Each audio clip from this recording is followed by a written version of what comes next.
Well, after 24 years, I've finally gotten around to putting some kind of permanent power up in the attic here. I'm also making a hatch door, a safety door for this opening, so that the cover that sits inside this frame here doesn't get blown up or pulled out or sucked out, much less everything else. It's a very poor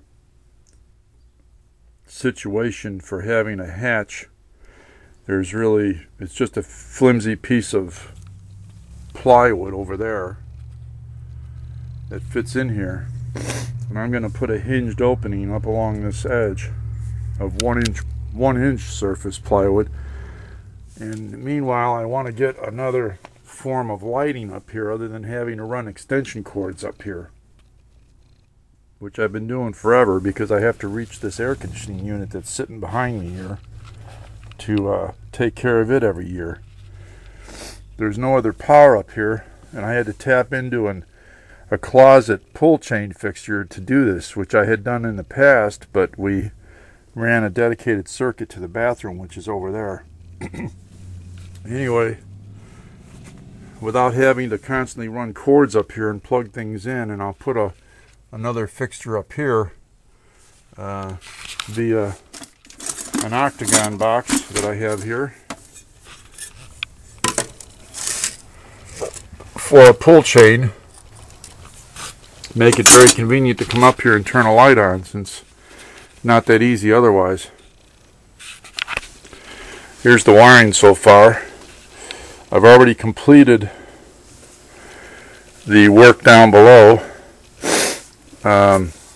These clamps are meant for 1/2 inch conduit, but if you pound them a little bit and work them a little bit, they're just as handy here. I mean, there's no reason that these could cause any problems for this armored cable.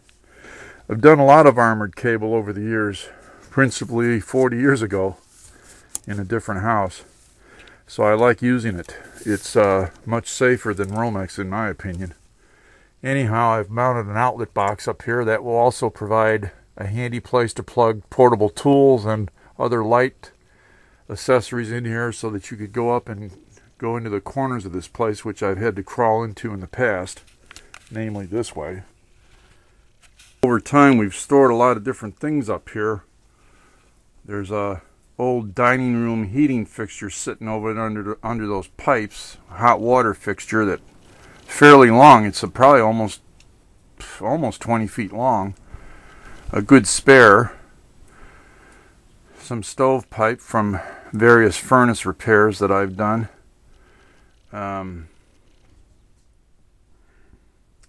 Speaking of paneling, there's some right there that came out of the basement before we finished it. We put drywall up and finished the basement. And running along the trusses over there, a black type of pipe, is the air conditioning return and send for the evaporator and condenser coils. The unit's sitting behind me here. Also some masonite siding that I bought to fix the house before we had it re-sided again in 1996.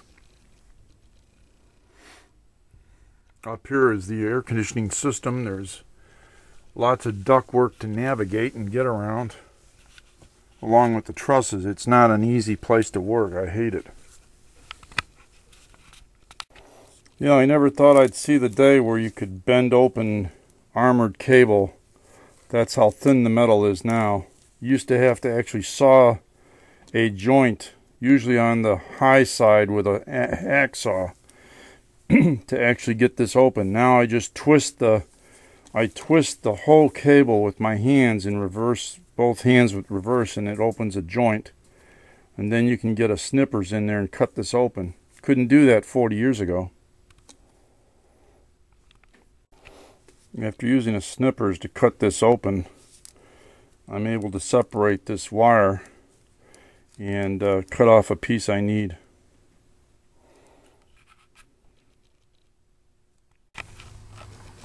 The completed work. Finally, after 24 years, we have power in the attic.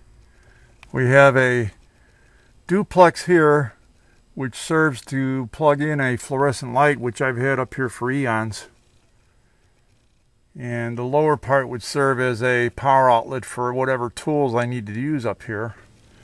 And then we have the pull chain, which allows you to get light up here when you first come up in the attic. More importantly, to be able to take care of this beast back here, the air conditioning unit, which has a service panel door on the other side here.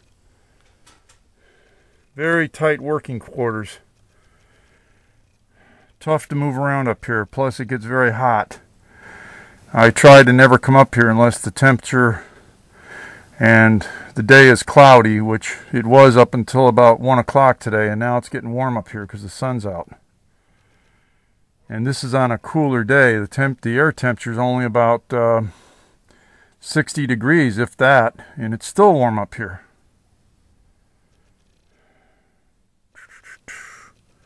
Spent a lot of time working up here in all parts of this place. I don't know how much longer that'll continue.